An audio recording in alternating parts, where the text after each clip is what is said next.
बनियान घ्यायचा राहुल गांधी राहुल गांधी राहुल गांधी राहुल गांधी मुर्दाबाद मुर्दाबाद राहुल गांधी मुर्दाबाद मुर्दाबाद मुर्दाबाद राहुल गांधी मुर्दाबाद राहुल गांधी यांच्या विरोधात जोरदार घोषणाबाजी या ठिकाणी राहुल गांधी यांच्या फोटोला गोळी मारत या ठिकाणी त्यांचा निषेध या ठिकाणी व्यक्त केला जात आहे.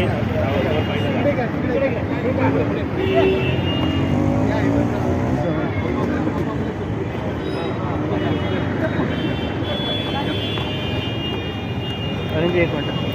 राहुल गांधी राहुल गांधी नीम का पत्ता कड़वा है राहुल गांधी राहुल गांधी राहुल गांधी अरे यहाँ पर पुतळा करायचं काय अरे यहाँ पर पुतळा करायचं राहुल गांधी मुर्दाबाद मुर्दाबाद मुर्दाबाद राहुल गांधी मुर्दाबाद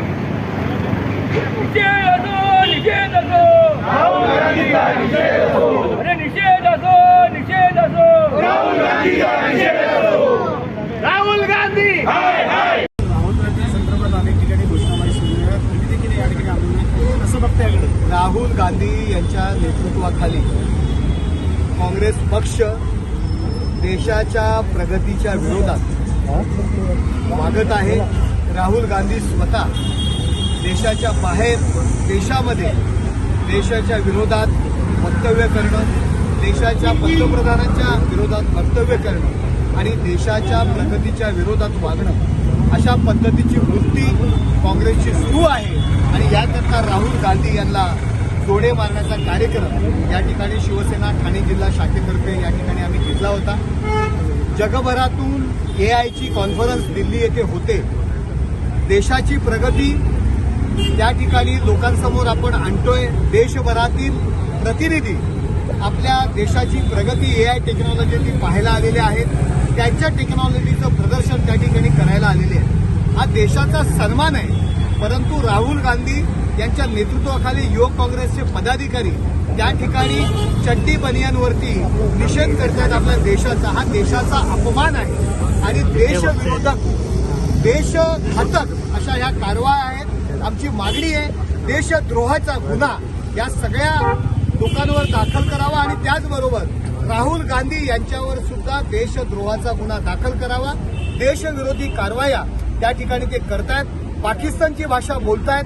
काँग्रेस ही देशातून हद्दपार होण्याच्या स्थितीवर आलेली आहे.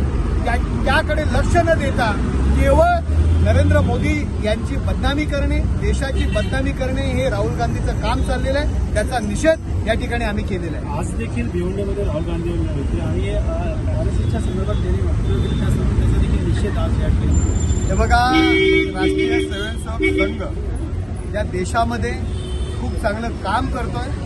परंतु केवळ त्यांना धार्मिक गोष्टीमध्ये अडकवण्याचे प्रयत्न, त्यांना बदनामी करण्याचा प्रयत्न आणि काही विशिष्ट धर्मीयांची मतं मिळवण्याकरता RSSवरती बाण सोडायचे आणि RSSची त्या ठिकाणी बुराई करायची हा एकमेव धंदा आता राहुल गांधी आणि काँग्रेसने केलेला आहे.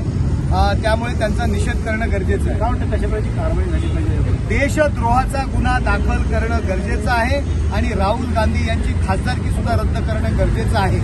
देशाच्या विरोधात देशाची बदनामी करणं याकरता देशाचं खासदार म्हणून राहण्यास त्यांची लायकी नाहीये. त्यामुळे त्यांची खासदारकी रद्द करावी आणि तशा पद्धतीचा ठराव सुद्धा आम्ही येणाऱ्या लोकसभेच्या अधिवेशनात आणू आणि त्यांच्यावर देशद्रोहाची कारवाई करणं गरजेचं आहे. राहुल गांधीला माझा एकच सल्ला असेल, आज ते भिवंडीत आलेले गाड्या आमच्या मेंटल हॉस्पिटलकडे वळवाव्या. त्यांना जे पप्पू म्हटलं जातं, लहान मुलाला पप्पू म्हणतात, तशा पद्धतीने त्यांची मेंटली अवस्था झालेली आहे. सभागृहात सुद्धा तशाच पद्धतीने ते वागत असतात. संसदेमध्ये मला त्यांना एकच सल्ला आहे, एकनाथ शिंदे साहेबांनी आपल्याकरता 2 बेड बुक केलेले आहेत. आपण या खूप चांगली ट्रीटमेंट आम्ही तुम्हाला त्या ठिकाणी देऊ.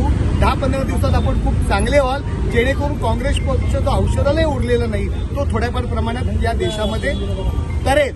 त्या काँग्रेस पक्ष थोडा सुद्धा तरी राहील, नाहीतर तो संपूर्ण नायनाट त्याचा होणार आहे. राजकीय प्रश्न वेगळा आहे. उपमुख्यमंत्री सुरेंद्र पवार यांच्या शासकीय ड्रायव्हरला बाहेर काढून आणि अनिकेत तटकरे स्वतः गाडी चालवली, कुठेतरी घाटात झालं असतं काय झालं असतं, शासकीय ड्रायव्हरला बाहेर काढून गाडी चालवणं अनिकेत तटकरेंची टीका राष्ट्रवादी शरदचंद्र पवार पक्षाकडनं.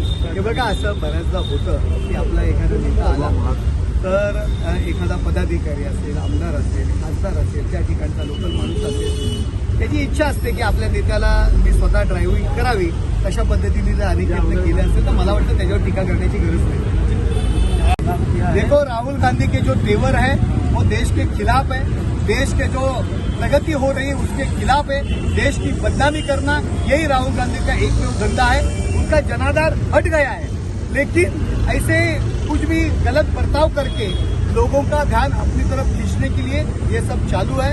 देश का जो डेवलपमेंट हो रहा है उसका एक प्रदर्शन, एआई टेक्नोलॉजी का प्रदर्शन दिल्ली में हो रहा है. देश के सभी अपने दुनिया के सभी देशों के प्रतिनिधि वहाँ आ रहे हैं, वह अपना देश की प्रगति देख रहे हैं, देश की डेवलपमेंट देख रहे हैं. लेकिन वहाँ देश के खिलाफ धरना करना, प्रदर्शन करना, ये देश के खिलाफ की कार्रवाई है. इसीलिए उनके ऊपर देशद्रोह की गुना दाखिल करना चाहिए. आज देखिए तो राहुल गांधी भिवंडी में आए थे, यहाँ पे आरएसएस के खिलाफ उन्होंने यहाँ पे भाषण किया था. देखो, आरएसएस का नाम लेने का भी उनका जो योग्यता है वो नहीं है. आरएसएस जिस तरह से काम करी है, गरीब लोगों के लिए काम कर रही है, धर्म बचाने का काम कर रही है, सामाजिक, कल्चर, सांस्कृतिक और जो शैक्षणिक धोरण में जो आरएसएस का काम कर रहे हैं वो बहुत बड़ा काम देश के लिए वो कर रहे हैं. लेकिन आरएसएस के खिलाफ बोल के एक विशिष्ट धर्म की वोट पाने के लिए इसी तरह की बातें राहुल गांधी कर रहे हैं, लेकिन उसका फायदा होने वाला नहीं है. आपने देखा महाराष्ट्र में एमआईएम के ज्यादा